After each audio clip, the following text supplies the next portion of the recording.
سائمہ بنت عبدالحق آپ کا نکاح حسن منصور سے 10,000 حق مہر کے کیا جاتا ہے۔ آپ کو یہ نکاح قبول ہے۔ عام سے لباس میں وہ بے حد بدحواس بیٹھی ہوئی تھی، چہرے کی رنگت اڑی ہوئی تھی۔ 3-4 سہیلیاں سائمہ کے پاس بیٹھی تھیں۔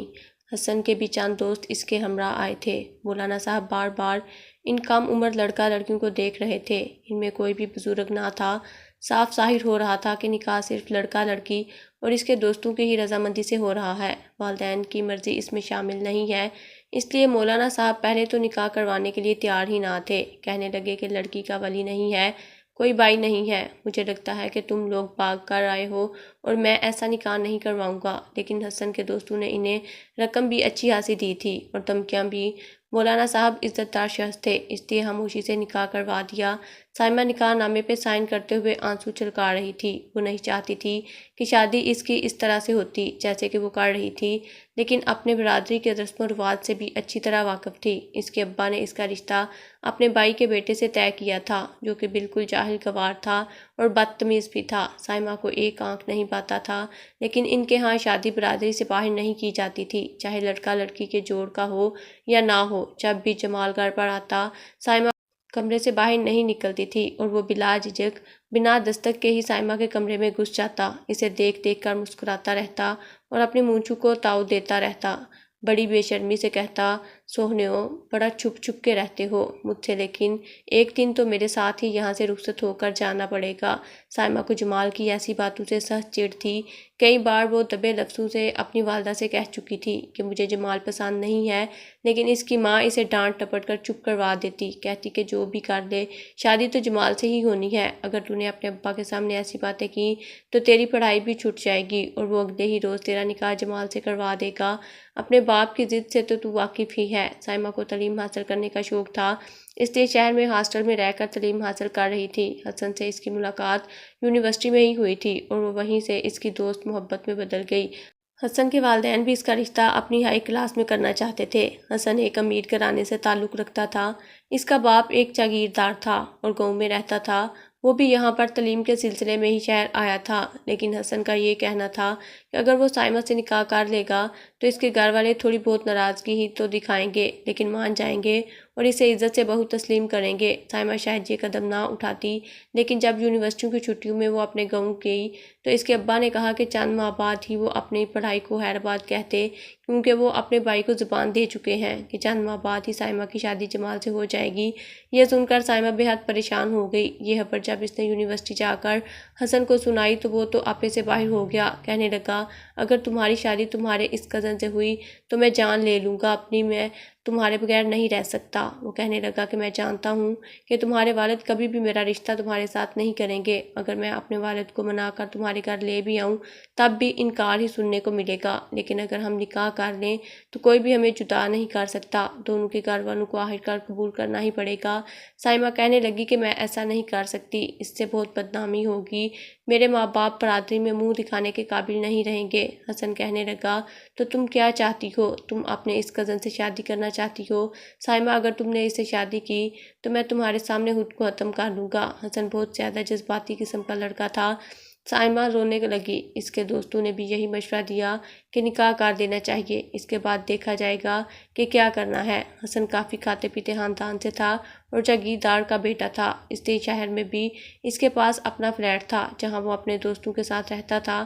نکاح بھی اس نے سائمہ سے اسی فلیٹ میں ہی کیا تھا، لیکن سائمہ سادہ لباس میں تھی، اس نے کوئی بھی زیبائش نہیں کی تھی، نہ ہی وہ دلہن بنی تھی، کیونکہ یہ شادی اس کے لیے مجبوری تھی تاکہ اس کے والدین اس کی شادی جمال سے نہ کر دیں۔ سائمہ کو تو لگا تھا کہ شاید حسن سے نکاح کا مقصد صرف کاغذی رشتہ ہوگا اور جب اس کے والدین مان جائیں گے تب حسن باقاعدہ طور پر اس کے گھر بارات لے کر آئے گا اور پھر اس کی رخصتی ہوگی، لیکن حسن کی بےتابیاں عروج پر تھیں۔ نکاح ہوتے ہی جب حسن کے دوستوں نے رخصت مانگی تو سائمہ کی سہیلیاں بھی واپس ہاسٹل جانے کا کہنے لگیں۔ سائمہ بھی کھڑی ہو گئی، کہنے لگی، میں بھی ساتھ ہی ہاسٹل جاؤں گی، گاؤں جاتے ہی اپنے گھر والوں سے کہہ دوں گی کہ میں نے حسن سے نکاح کر دیا ہے، وہ میرا نکاح جمال سے نہیں کر سکتے، تھوڑا بہت شور شرابہ تو ہوگا، لیکن اس کے بعد وہ خود ہی حسن کو رشتہ لانے کے لیے کہہ دیں گے۔ لیکن حسن کہنے لگا کہ ایسا کچھ نہیں ہوگا، اگر تم واپس گاؤں چلی گئی تو تمہارے گھر والے تمہارا حلا کروا دیں گے اور تمہاری شادی اسی جاہل جمال سے کر دیں گے۔ حسن کی آنکھوں میں اپنے لیے وارفت کی سائمہ بانپ چکی تھی۔ بڑی بے تکلفی سے حسن نے اس کا ہاتھ پکڑا تھا۔ کہنے لگا تم کہیں نہیں جاؤ گی، یہ تمہارا گھر ہے، تم میری بیوی ہو، اس لیے اسی گھر میں رہو گی میرے ساتھ۔ یہ سن کر تو سائمہ کے ہوش اڑنے لگے تھے۔ اس نے کہا حسن تم جذباتی ہو کر سوچ رہے ہو، میں نے نکاح مجبوراً تم سے کیا ہے، لیکن میں اس طرح سے اپنی زندگی کا آغاز نہیں کرنا چاہتی۔ لیکن حسن باضد تھا، کہنے لگا میں تمہیں کھونا نہیں چاہتا۔ ساری سہیلیاں بھی اسی کو سمجھانے لگی کہ تمہیں حسن کی بات مان لینی چاہیے، ابھی کچھ عرصہ تم لوگ کسی کی بھی نظروں میں مت آؤ، اپنی زندگی کی ابتدا کرو، جب سال 2 سال گزر جائیں گے تو بات پرانی ہو جائے گی، لیکن اگر تم ابھی اپنے گھر چلی گئی اور اپنے نکاح کا بتا دیا تو تمہارے گھر والے تمہیں جان سے ہی مار ڈالیں گے۔ سائمہ بھی خاموش ہو گئی، اس کی سہیلیاں جا چکی تھیں اور حسن بھی رشتے کی ابتدا کرنا چاہتا تھا، اس لیے سائمہ نے اسے منع نہیں کیا، لیکن وہ بے چین اور پریشان رہنے لگی تھی۔ ابھی چند ماہ ہی گزرے تھے کہ وہ حاملہ ہو گئی اور اس خبر نے تو سائمہ کے ہوش اڑا کے رکھ دیے تھے، لیکن حسن بے حد خوش تھا، کہنے لگا کہ اچھا ہے کہ ہمارے گھر بیٹا پیدا ہو جائے گا، اگر بیٹا ہو گیا تو میرا باپ وارث کو دیکھ کر سب کچھ بھول جائے گا اور باہوشی تمہیں قبول بھی کر دے گا۔ سائمہ کو یہ فکر کھائی جا رہی تھی کہ کہیں اس کے باپ بھائی کو یہ پتہ چل گیا وہ تو اسے جان سے مار ڈالیں گے اور اس کے ساتھ ساتھ حسن کو بھی نہیں چھوڑیں گے۔ اب تک تو انہیں یہ خبر بھی مل چکی ہوگی کہ میں 4 مہینے سے ہاسٹل میں نہیں ہوں، انہوں نے مجھے ڈھونڈنے میں ہر ممکن کوشش کی ہوگی، یہی وجہ تھی کہ سائمہ گھر سے باہر نہیں نکلتی تھی، نکلتی بھی تو جو نقاب میں نکلتی تھی تاکہ کوئی اسے پہچان نہ سکے۔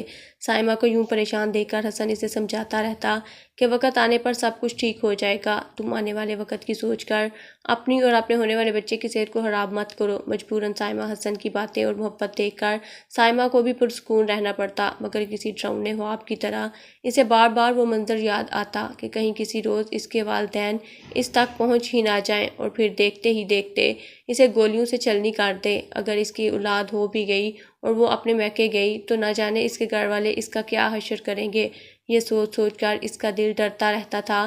اس بارے میں حسن سے بھی کچھ نہ کہتی، یوں ہی وقت گزرتا گیا اور اس نے کچھ عرصے بعد ایک بیٹے کو جنم دیا تھا۔ سائمہ کی خراب طبیعت کے بارے میں جب اس کی سہیلیوں کو پتہ چلا تو وہ بھی ہاسپٹل پہنچ چکی تھی، حسن کے دوست بھی موجود تھے۔ جب نرس نے آ کر حسن کو یہ خوشخبری دی کہ خیر سے وہ ایک بیٹے کا باپ بن چکا ہے، اس نے جب حسن کو خوبصورت سا بیٹا تھمایا تھا تو حسن کی خوشی کی انتہا نہ رہی، وہ تو رونے لگا تھا۔ اس کے دوست بھی جذباتی ہو گئے اور ہر کوئی حسن کو مبارکباد دینے لگا تھا۔ سائمہ کی سہیلیاں اس کے پاس موجود تھیں، ان کے لیے زندگی کا سب سے حسین وقت تھا، مگر نہ ہی اس کے والدین موجود تھے اور نہ ہی ان کی دعائیں موجود تھیں۔ یہ سوچ کر وہ رونے لگی تھی، کاش یہ وقت ایسا نہ ہوتا، اس کی شادی اس کے گھر والوں کی مرضی سے ہوئی ہوتی، حسن کو وہ لوگ اپنا چکے ہوتے تو آج وہ لوگ یہاں موجود ہوتے۔ اس نے تو پیدا بھی ایک بیٹا کیا تھا، ویسے بھی دونوں کے گھر والے اپنے وارث کو دیکھ کر خوش ہو جاتے۔ سائمہ کے رونے کا سبب جان کر حسن اس کے ماتھے پر بوسہ دے کر کہنے لگا کہ تم فکر مت کرو، اب ہماری زندگیوں میں خوشیاں لوٹنے والی ہیں، دیکھنا سب ہمیں خوش دلی سے اپنا لیں گے اور ہم سب کے ساتھ سب کی دعاؤں میں اپنی اگلی زندگی کا آغاز کریں گے، ہمارا بیٹا ہمارے لیے بہت ہی خوش قسمت ثابت ہوگا۔ ایسی باتیں سن کر سائمہ کچھ ٹھارس ملی تھی۔ 2 دن بعد جب وہ واپس اپنے فلیٹ میں آئی تو حسن نے ایک ملازمہ رکھ دی تھی جو کہ اس کی خدمت کر سکے۔ جیسے سائمہ کی طبیعت کچھ بہتر ہوئی اور اس کا بچہ بھی تندرست ہو گیا تو حسن کہنے لگا کہ میں مزید تمہیں خفیہ طور پر نہیں رکھوں گا، بلکہ ہم جلد اپنے گھر چلیں گے۔ یہ سن کر سائمہ کے دل پوری قوت سے دھڑکا تھا، وہ حیرت سے حسن کو دیکھنے لگی تھی۔ حسن نے سائمہ کا ہاتھ پکڑا اور کہنے لگا کہ مجھے اسی وقت کا انتظار تھا، سائمہ میرے والد اپنے وارث کو دیکھیں گے تو وہ ہمیں اپنا لیں گے، ہمارا بیٹا ہماری زندگیاں بالکل پہلے جیسے کر دے گا۔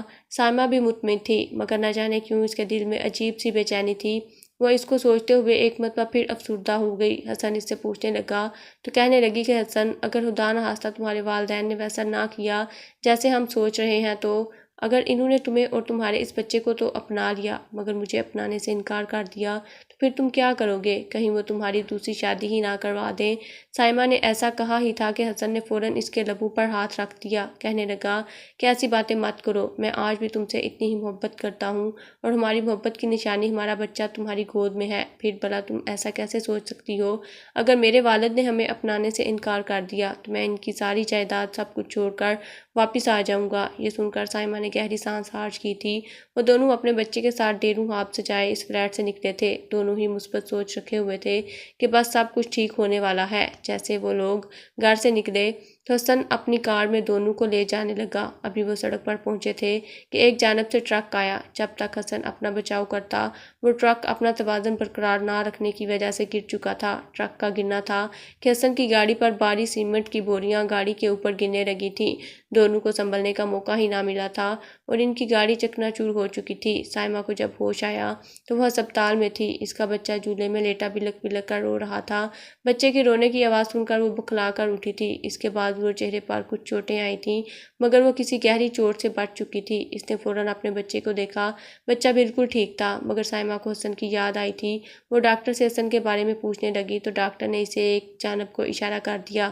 جیسے ہی وہ ایک بیڈ کے پاس پہنچی تو ایک وجود سفید چادر میں لپٹا ہوا تھا۔ اس نے ڈرتے ڈرتے کپ کپاتے ہاتھوں سے جو ہی چادر ہٹائی تو گویا اس کے وجود سے روح جدا ہو چکی تھی۔ وہ تو ایک سیکنڈ سے زیادہ منظر دیکھ ہی نہ پائی۔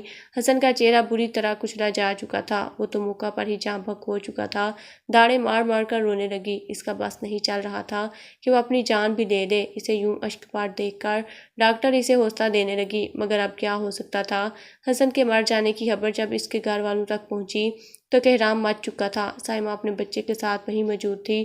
کئی سیکیورٹی گارڈ کے ساتھ حسن کے والد اور والدہ ہسپتال میں آئے تھے مگر جب حسن کے پاس ایک لڑکی کو بچے سمیت روتا دیکھا تو ان کو اچنبھا ہوا تھا۔ سائمہ روتے ہوئے حسن کے باپ کے پاس گئی اور ساری صورتحال بتانے لگی۔ اس کے باپ پر تو دوہرا آسمان ٹوٹا تھا۔ وہ سائمہ سے کہنے لگے کہ تم لڑکی کون ہو اور میرے بیٹے کے ساتھ اس وقت کیا کر رہی تھی۔ یہ سن کر سائمہ نے ڈرتے ڈرتے کہا کہ میں آپ کے بیٹے کی بیوی ہوں۔ ہماری شادی کو 1.5 سال گزر چکا ہے اور یہ حسن کا بیٹا۔ اگلے ہی پل زناٹے دار تھپڑ اس کے منہ پر لگا تھا۔ کہنے لگے بد کردار لڑکی، تم جیسی غریب چھوٹے گھرانے کی لڑکیاں ایسے موقع کا فائدہ اٹھاتی ہیں۔ میرا چاند سا بیٹا تمہارے سامنے جان کی بازی ہار گیا اور تم اس سے اپنا شوہر بتا رہی ہو تاکہ اس جائیداد میں حصہ لے سکو۔ نہ جانے کس کا گندا خون ہاتھ میں اٹھا رکھا ہے اور اسے میرے اعلیٰ خاندان سے جوڑ رہی ہو۔ پہلی مرتبہ یہ لفظ کسی تماچے کی طرح سائمہ کے کردار پر لگے تھے۔ وہ تو حیرت سے ہکا بکا حسن کے والد کو دیکھ رہی تھی۔ سائمہ نے بے یقینی سے حسن کے مردہ وجود کی طرف دیکھا اور رو کر کہنے لگی کہ حسن اٹھو، دیکھو تمہارے ابا آ گئے ہیں۔ تم نے کہا تھا تم مجھے اپنے گھر والوں سے ملاؤ گے مگر یہ سب کچھ کیا ہو گیا؟ تم نے کہا تھا ہمیشہ میرے ساتھ رہو گے مگر مجھے چھوڑ کر کیسے جا سکتے ہو؟ اگلے ہی پل حسن کے والد نے اسے حسن کے وجود سے دور کر دیا تھا۔ اس کے والد حسن کی میت کو اپنے ساتھ کار لے جا چکے تھے۔ وہ ہسپتال کے باہر سڑک پر بیٹھی اپنے بیٹے کو سینے سے لگائے پھوٹ پھوٹ کر رو رہی تھی۔ آخر اب وہ کہاں جاتی؟ اب اس کو اپنے گھر جانے کے سوا اور کوئی چارہ نہیں تھا۔ حسن اسے یوں اچانک چھوڑ جائے گا اس نے تو کبھی خواب میں بھی نہیں سوچا تھا۔ وہ روتے دھوتے اپنے بیٹے کو سینے سے لگائے اپنے گاؤں کی جانب چلی آئی تھی۔ جیسے ہی اس نے گاؤں میں قدم رکھا خوف کی لہر اس کے پورے وجود میں دوڑی تھی۔ نہ جانے آگے جا کر اس کے ساتھ کیا ہونے والا تھا۔ وہ اپنے گھر کے دروازے پر پہنچی تو ڈرتے ڈرتے گھر کے دروازے پر دستک دی۔ کچھ ہی دیر بعد دروازہ اس کی ماں نے کھولا تھا۔ ماں نے جب اتنے عرصے بعد بیٹی کو سامنے دیکھا تو کتنی ہی دیر گنگ سی کھڑی دیکھتی رہ گئی مگر جب دھیان اس کی گود پر گیا تو اس پر تو گویا آسمان ٹوٹ چکا تھا۔ وہ اکھڑی اکھڑی سانس لے کر کہنے لگی کہ تو کہاں چلی گئی تھی؟ تجھے پتہ ہے ہم نے تجھے کہاں کہیں نہیں ڈھونڈا؟ کیا کر کے آئی ہے تو؟ یہ بچہ کس کا اٹھایا ہوا ہے؟ ماں بھی بکھلا کر اسے سوال کرنے لگی تھی۔ گلی میں شور نہ مچے اس لیے سائمہ فوراً گھر کے اندر داخل ہوئی اور اگلی پل ماں کے گلے لگ کر پھوٹ پھوٹ کر رونے لگی۔ اس کے رونے کی آواز پورے گھر میں گونج رہی تھی۔ وہ روتے ہوئے اماں کو سب کچھ بتانے لگی۔ سائمہ کی بات سن کر ماں نے اپنی بیٹی کو خود سے جدا کیا، ایک نظر اس بچے پر ڈالی اور پھر دیکھتے ہی دیکھتے زناٹے دار تھپڑ اس کے منہ پر مار دیا۔ سائمہ کا باپ بھی گھر ہی موجود تھا۔ اس نے تو قسم کھا رکھی تھی کہ سائمہ جہاں بھی ملی اسے عبرت کا نشان بناؤں گا۔ جب اس نے آواز سنی تو باہر نکل آیا۔ سائمہ کو اور پھر اس کی گود میں بچہ دیکھ کر وہیں سے صدا بلند کی کہ اے بد چلن لڑکی، تیرے کردار پر لعنت ہے۔ تو اپنے غلیظ قدم میرے گھر میں داخل کرنے کا سوچ بھی کیسے سکتی ہے؟ باپ کو اپنی جانب آتا دیکھ کر سائمہ سہم چکی تھی۔ فوراً روتے ہوئے اپنے باپ کے قدموں میں گر گئی۔ کہنے لگی کہ ابا میری بات سن لو، میں نے کوئی گناہ نہیں کیا، مجھ پر بہت بڑی قیامت ٹوٹ پڑی ہے، خدارا میری رودات سن لو۔ مگر اس کا باپ تو بپھرا ہوا تھا۔ اگلے ہی پل بالوں سے پکڑ کر سائمہ کو گھسیٹنا شروع کیا تو اس کے ہاتھ سے اس کا بچہ وہیں چھوٹ چکا تھا۔ بچہ منہ کے بل زمین پر گرا اور رونے لگا تھا۔ جمال بھی ساتھ ہی والے گھر میں رہتا تھا۔ ایک دم سے اس گھر میں شور شرابے کی آواز سنی تو وہ بھی وہیں آ گیا۔ سائمہ کو 1.5 سال بعد سامنے دیکھا تو اس کے غصے کی بھی انتہا نہیں رہی تھی۔ آخر کو اس کی بھی مجرم تھی۔ پہلے تو اس کے باپ نے اسے بہت مارا۔ وہ روتی رہی، اپنے بچے کو دیکھتی رہی، کہتی رہی کہ خدارا مجھے چھوڑ دو، میں یہاں سے چلی جاتی ہوں مگر مجھے مت مارو، میرا معصوم بچہ کہاں جائے گا؟ اس کے باپ نے چھری اٹھائی اور سائمہ کو بڑی بے دردی سے مار دیا۔ اس کے کپڑوں پر اپنی بیٹی کا خون لگا ہوا تھا اور وہ اس کی ماں سے کہنے لگا، مر گئی ہے تیری بد کردار بیٹی، میں اس کی قبر یہی کھودوں گا۔ سائمہ کی ماں بھی سہم چکی تھی، بچہ روتا رہا بلکتا رہا۔ جمال نے اس بچے کو اٹھایا اور اسے گالیاں دیتے ہوئے بڑے بے دردی سے جا کر کچرے کے ڈھیر پر پھینک آیا۔ پورے گاؤں میں یہ بات مشہور ہو چکی تھی۔ ماں باپ اپنی بیٹیوں کو سائمہ کی عبرتناک موت سنا کر ڈرا رہے تھے۔ سائمہ دفن ہو چکی تھی۔ عین اسی وقت حسن کو بھی دفنایا جا چکا تھا اور ان کا بچہ کچرے کے ڈھیر پر پڑا اپنے دکھی آواز میں نوحہ کنا تھا۔ جب کچرے کے ڈھیر سے مولوی صاحب گزرے تو اس بچے کے رونے کی آواز سنی، ان کا تو دل کانپا تھا۔ فوراً آگے بڑھے اور کچرے کے ڈھیر سے بچے کو اٹھا لیا۔ نہ جانے یہ کس کا بچہ تھا۔ وہ اس بچے کو اپنے ہی قمیض کے کونے سے صاف کرتے ہوئے مسجد میں لے آئے تھے۔ کوئی پتھر دل شخص ہوگا جو اپنا پیارا بچہ پھینک کر جائے گا۔ یہ سوچتے ہوئے انہوں نے مسجد میں اعلان کر دیا کہ جو ابھی اس بچے کی کفالت کرے گا اللہ تعالیٰ اس سے خوش ہو جائے گا اور اس کی زندگی خوشیوں سے بڑھ جائے گی۔ مگر ہر کوئی جانتا تھا سوائے مولوی صاحب کے کہ یہ بچہ سائمہ کا۔ لوگ آ کر اس بچے کو لعن طعن کرنے لگے اور کہنے لگے کہ یہ تو ناجائز بچہ ہے۔ یہ سن کر تو مولوی صاحب خاموش ہو چکے تھے۔ کہنے لگے کہ اس میں اس بچے کا کیا قصور، وہ تو حقیقت سے ہی انجان تھے۔ بچے کو لے کر گھر چلے آئے، پھر اپنی بیوی سے کہنے لگے کہ بیگم اس بچے کو ہم ہی پال لیں گے۔